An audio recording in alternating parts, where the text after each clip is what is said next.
ایک چیز میں آپ کو بتانا چاہتا ہوں کہ انسان جو ہے زیادہ کام کرتا ہے انکانشیس مائنڈ سے. ہمارے مائنڈ کے دو حصے ہیں، کانشیس مائنڈ اور انکانشیس مائنڈ، یعنی شعوری ذہن اور غیر شعوری ذہن.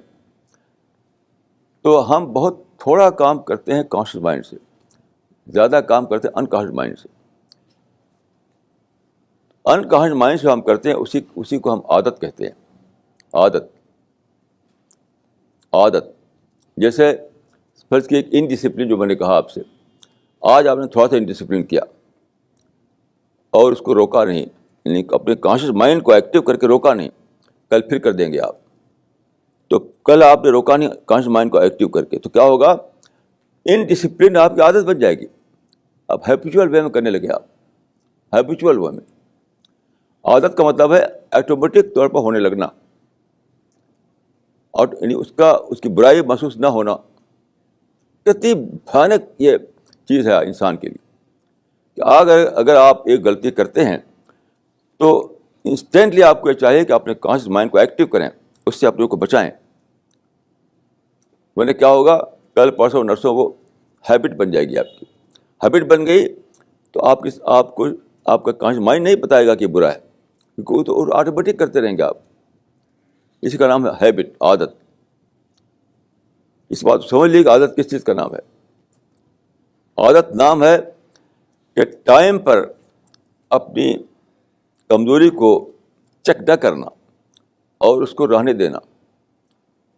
تو یہ نظام ہے کہ اب بات سب سے پہلے کانشیس مائنڈ میں آتی ہے، پھر وہ دھیرے دھیرے انکانشیس مائنڈ پہ لے آتی ہے. انکانشیس مائنڈ میں جانے کے بعد وہ ختم نہیں ہوتی، صرف ہوتا ہے کہ بغیر محسوس کیے ہوئے، بغیر سوچے ہوئے آپ اس کو کرتے رہتے ہیں بغیر محسوس ہوئے. جتنی بھی عادتیں ہیں وہ سب کیا ہیں؟ انکانشیس مائنڈ سے کور ہوتی ہیں. وہ آدمی کو احساس نہیں ہوتا کہ میں ایسا کر رہا ہوں. مجھے خود کئی عادتیں ایسی لگی ہوئی تھیں، جسے آپ ہنسیں گے اس بات پر. مجھے ایک عادت لگی ہوئی تھی کہ میں اپنی ناک ایسی کیا کرتا تھا، ایسے ہی. تو اب میں عادت بن گئی تھی وہ. ایک بار میں آئینے میں دیکھا تو مجھے بڑا خراب لگا کہ دوسرا آدمی جو ہے کتنا برا مانتا ہوگا اس کو. تو میں نے اس کو زبردستی ختم کیا اس عادت کو. اور ایسی کئی چیزیں ہیں. تو یاد رکھیے عادت کا جو فلاسفی ہے وہ یہ ہے کہ پہلے دن ایک کام آپ کرتے ہیں تو تھوڑا سا احساس ہوتا ہے کہ میں غلط کام کیا. جسے میں نے ابھی کہا کہ بیچ میں کئی لوگ کیوں بولے، یہ بھی عادت ہے. مجلسوں میں آپ بیٹھتے ہیں، ہر آدمی بولنے لگتا ہے، میں ہی بول رہا ہوں، وہی بول رہے ہیں. تو بولتے بولتے چونکہ آپ نے چیک نہیں کیا پہلے دن، تو کانشیس مائنڈ سے نکل کے وہ چلی گئی انکانشیس مائنڈ میں. یعنی ان ادر ورڈس وہ عادت بن گئی، آپ کی ہیبٹ بن گئی. تو آپ ہیبیچول وے میں کرنے لگتے ہیں اس کو. آپ کو احساس نہیں ہوتا کہ میں غلط کر رہا ہوں کوئی کام. حالانکہ اگر آپ سوچیں تو بہت غلط معلوم ہوگا کہ یہ کیا طریقہ ہے کہ پوچھ رہے ایک آدمی سے بولیں سب لوگ، لیکن وہ ہیبٹ بن چکی ہے. تو بہت زیادہ ضروری اس بات کو سمجھیے. کیوں؟ میں کل پرسوں ایک آیت پڑھ رہا تھا، اس کو سوچتے سوچتے یہ بات سمجھ میں آئی. انتحبط اعمالکم وانتم لا تشعرون. پوری قرآن میں مجھے ایک آیت سب سے سخت معلوم ہوتی ہے، پورے قرآن میں سب سے ڈرانے والی آیت. انتحبط اعمالکم وانتم لا تشعرون، یعنی تم پکڑ میں آ جاؤ حالانکہ تم نے جانا بھی نہ ہو. یعنی ایک ایسا کام جو تم نے بلا جانے ہوئے کیا ہو، اس کے لیے تم پکڑ میں آ جاؤ. انتحبط اعمالکم وانتم لا تشعرون، کہ تم نہ جانو گے اور تم پکڑ میں آ جاؤ خدا کے. تو میں نے سوچا کہ کیا بات ہے یہ. تو سمجھ میں آیا کہ تم ایسا کرتے ہو کہ کسی برائی کو اپنی عادت بنا لیتے ہو. جب عادت بن جاتی ہے تو تم آٹومیٹک کرتے رہتے ہو. تمہارے کانشیس مائنڈ میں آتا نہیں کہ تم برائی کر رہے ہو کوئی. آپ سوچیے تو ہم میں ہر شخص اس میں پڑا ہوا ہے، ہر شخص وداؤٹ اینی ایکسیپشن. یہاں تک کہ جو جھوٹ بولتا ہے، پہلے دن جھوٹ بولے گا تو اس کا کانشیس جو ہے تھوڑا کہے گا کیا جھوٹ بول دیا تو پہلے دن. پھر لیکن دوسرے دن بول دیا. اگر وہ چیک نہیں کیا اس نے اپنے کانشیس مائنڈ سے، تو دھیرے دھیرے چلا جائے گا انکانشیس مائنڈ میں، اور پھر بن جائے گا وہ ہیبٹ. جھوٹ بولے گا اس کو کچھ محسوس بھی نہیں ہوگا وہ. تو قرآن میں جو بات ہے, میں نے سوچا اس بات کو تو پتہ چلا کہ آدمی اس بات کا یعنی اس بات کے لیے پکڑا جائے گا اس کو کہ فرسٹ انسٹنس پر تم نے چیک کیوں نہیں کیا. پہلی بار جب تم سے غلطی ہوئی تو تم نے چیک کیوں نہیں کیا. اس وقت تو تمہارا کانشیس مائنڈ زندہ تھا. دھیرے دھیرے چلا گیا تمہارے انکانشیس مائنڈ میں عادت بن گیا, لیکن پہلے انسٹنس میں تم چیک کیوں نہیں کیا اس کو. یاد رکھیے ہمیں ہر شخص کا یہ معاملہ ہے. ہر شخص کو سوچنا چاہیے, انٹراسپیکشن کرنا چاہیے. ہر شخص کسی نہ کسی غلط عادت کو, ہر شخص نے اپنی زندگی میں ایک غلط عادت کو شامل کر رکھا ہے. مثلاً ٹائم پر نہ آنا, یہ چھوڑ لے لیجیے آپ. کیونکہ 10-20 سال سے آپ ایسا کرتے ہیں کہ چلے گئے تھوڑا دیر کر کے, تو پہلی بار جب آپ نے کیا ہوگا تو آپ کے ضمیر نے, آپ کے کانشنس نے روکا ہوگا کہ بھائی ٹائم جانا چاہیے, کیوں دیر کر کے جا رہے ہو, پہلے دن. پھر دوسری بار آپ نے کیا تو تھوڑا کم ریسسٹنس ہوا, تیسری بار کم ریسسٹنس ہوا, ہوتے ہوتے آپ کی عادت بن گئی کہ ٹائم پر نہ جائیں. یہ بہت امپورٹنٹ بات میں کہہ رہا ہوں, اور قرآن کی آواز سے میں بہت تھرا گیا کہ تم سوچ سمجھ کے بغیر کرو گے اور پھر بھی پکڑے جاؤ گے, یعنی وداؤٹ اینی انٹینشن بھی پکڑ جاؤ گے تم. تو دیکھیں قرآن میں وہ حدیث میں ہے کہ انما الاعمال بالنیات, آدمی کی پکڑ اس کے انٹینشن پر ہوتی ہے. اب میں سوچا کہ اس سے تو ٹکرا رہا ہے وہ. آپ غور کیجئے کہ جب حدیث میں یہ ہے کہ آدمی کی پکڑ اس کے انٹینشن پہ ہوتی ہے, تو وہاں پر کیوں ایسا ہے کہ وداؤٹ اینی انٹینشن تم کام کرو گا تمہاری پکڑ ہو جائے گی, وہاں تم لا تشعرون. تو میں نے سمجھا کہ اس کا راز یہی کہ فرسٹ انسٹنس پر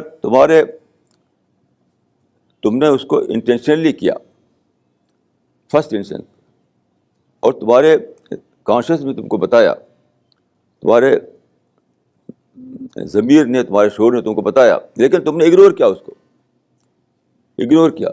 پھر دوسری بار, تیسری بار, چوتھی بار ہوتے ہوتے کیا ہوا, وہ تمہاری ہیبٹ بن گئی. ہیبٹ بننے کا مطلب کیا ہوا, اب شعور وہاں پر ایکٹیو نہیں ہے, وہاں پر تمہارا کانشیس ایکٹیو نہیں ہے, تو اس لیے پکڑ جاؤ گے تم. اینڈ میں اگرچہ وہ بن گیا ہے انٹینشنلی, لیکن پہلے تو تھا انٹینشنلی. اس کو سمجھ لیجیے آپ اسی طریقے سے کہ چونکہ پہلے انسٹینس پر وہ انٹینشنلی تھا, تو آخر میں چاہے ان انٹینشنلی ہو جائے تب بھی پکڑا جائے گا آدمی. قرآن کے سورہ نمبر 49 میں یہ بات ہے, انتہبط اعمالکم وانتم لا تشعرون, کہ سارے اعمال ہفت ہو جائیں, خدا کا تم پکڑ جاؤ, خدا کو تمہیں پنشمنٹ ملے, جب کہ تمہیں اس کا شعور بھی نہ ہو, تم کو اس کا احساس بھی نہ ہو. مطلب ایسا کام کرنے پر جس کو تم نے جب کیا تھا تم کو احساس نہیں تھا کہ میں غلطی کر رہا ہوں. اس آیت میں یہ بات ملتی ہے, آدمی ایک ایسے کام پر بھی پکڑا جائے گا جس کو اس نے اس طرح کیا تھا کہ اس کو احساس بھی نہیں تھا کہ میں غلطی کر رہا ہوں. اتنی بڑی بات ہے یہ. تو وہ کس لیے, وہ ہیبچول وے میں کرنا. تو ہر دن ہمیں اب چوکنا رہنا ہے کہ کسی بات کو ہم ہیبٹ نہ بننے دیں. یاد رکھیے, کسی بات کو ہم ہیبٹ نہ بننے دیں. ہیبٹ بن گئی تو پھر ہم کرتے رہیں گے اس کو ان انٹینشنلی, اور خدا کے ہم پکڑ میں آ جائیں گے اس کی وجہ سے. یہ ڈسکوری مجھے 50 برس کے بعد ہوئی ہے. آپ سمجھتے ہو کہ بیٹھے بیٹھے میں سمجھ میں آ گیا. یہ سوال میرے دماغ بہت دنوں سے تھا کہ کیوں ایسا ہے قرآن مجید میں کہ تم ایک کام کرو کہ غیر شعوری طور پر, یعنی ان انٹینشنلی, پھر بھی پکڑ تم آ جاؤ گے اس کی. ایسا کیوں ہے قرآن میں, جبکہ حدیث میں ہے کہ پکڑ ہوتی ہے انٹینشن پر. تو میں نے اس کو ڈسکور کیا. میرا طریقہ یہ ہے کہ دیکھیے, اب ہیبٹ جو ہے اس کو میں نے ساری ڈکشنری میں دیکھا. ہیبٹ کا مطلب کیا ہوتا ہے. لوگ اس طرح سے ریسرچ نہیں کرتے, لیکن ہیبٹ تو ہم جانتے ہی ہیں, ریسرچ کی کیا ضرورت ہے. ہیبٹ کی ریسرچ کے میں ہیبٹ کیسے بنتی ہے, تب یہ سب باتیں سمجھ میں آئیں کہ پہلے دن آدمی کام کرتا ہے تو بہت زیادہ اس کا تھوڑا سا احساس ہوتا ہے کہ بھائی کیا غلطی کر دی میں نے, لیکن اپنے آپ کو وہاں پر الرٹ نہیں کرتا, چیک نہیں کرتا تو دوسری بار بھی کر دیتا ہے. دوسری دن میں تو ایک فیٹ آئیڈیا ہوتا ہے کہ بھائی یہ کام تو ٹھیک نہیں ہے, کیوں کرتے ہو. جب 10 بار 20 بار 50 بار کرتا ہے وہ, تو اس کی ہیبٹ بن جاتی ہے, اور تب ان انٹینشنلی کرنے لگتا ہے, وہ آٹومیٹک طور پر کرنے لگتا ہے. وہ یہ کتنی بڑی بات ہے سوچنے کی. ہم میں سے ہر شخص میں پھنسا ہوا ہے, یعنی ایسے کام کر رہا ہے ہم میں سے ہر شخص جس کو وہ سمجھتا ہے کہ یہ تو کچھ بھی نہیں.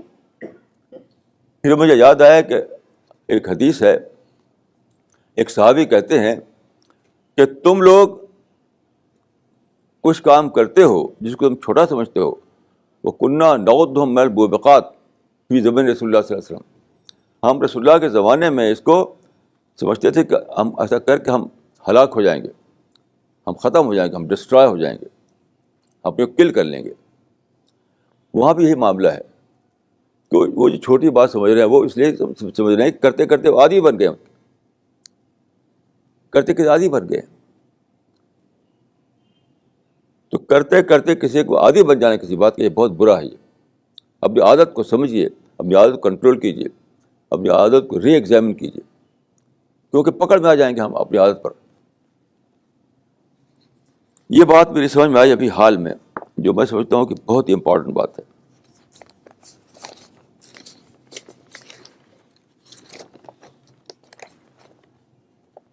میں خود اپنے بارے میں کہوں گا کہ میں ڈھونڈ ڈھونڈ کر اپنے عادتوں کو نکالتا ہوں, ڈھونڈ ڈھونڈ کر. ہاں, ایک بات یہ عرض کر دوں کہ میری عادت ایک پڑ گئی ہے کہ میں بہت یعنی ہیمرنگ کرتا ہوں لوگوں کی, بہت مجھے غصہ آ جاتا ہے کسی غلطی پر, تو وہ ابھی بھی میرے اندر یہ عادت موجود ہے. اس کو میں منیمائز کرتا ہوں اس طریقے سے, میں فوراً معافی مانگتا ہوں. جیسے آج ہی صبح میں نے میری نغمہ سے معافی مانگی. تو ایک شکل یہ ہے کہ آپ اس عادت کو ختم کر ڈالیں, اور اگر ختم نہ کر سکیں تو آپ کو کہنا چاہیے کہ آئی واز رانگ, آپ کو معافی مانگنا چاہیے. اس طرح سے آپ اس کو برابر کر لیں گے. تو میں ایسے ہی کرتا ہوں. کچھ چیزوں کو میں نے اپنے کنٹرول میں کر لیا ہے, کچھ چیز جو کنٹرول میں نہیں آئی ہے تو میں اس کے بارے میں یہی کرتا ہوں کہ فوراً یہ کہنے کو تیار رہتا ہوں کہ I was wrong, I was wrong, I was wrong, اور اس آدمی سے معافی مانگتا ہوں. میں جب اعظم گڑھ میں تھا, یہ بات میری آج سے نہیں بہت پہلے سے ہے, کم از کم 60 برس پہلے کا واقعہ ہے. وہاں پر ایک صاحب رہتے تھے احمد محمود, اعظم گڑھ میں, ان کا نام تھا احمد محمود. تو انہوں نے ایک بار کہا کہ میرے بارے میں کہ یہ اگر بے وقت کسی کے پاس آئیں, بے وقت, تو سمجھ لیں کہ معافی مانگنے آئے ہیں. تو وہ گھر جا کر معافی مانگتا تھا.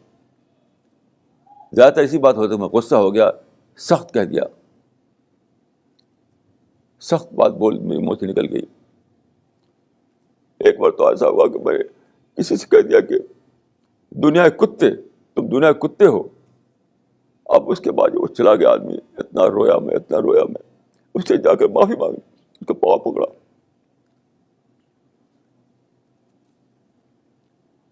تو میرا طریقہ یہ ہے کہ یا تو میں اس عادت کو کل کرتا ہوں, ختم کرتا ہوں اس کو, ورنہ پھر معافی مانگتا ہوں, مانتا ہوں کھلے طور پر اوپنلی کہ I was wrong, I was wrong, I was wrong.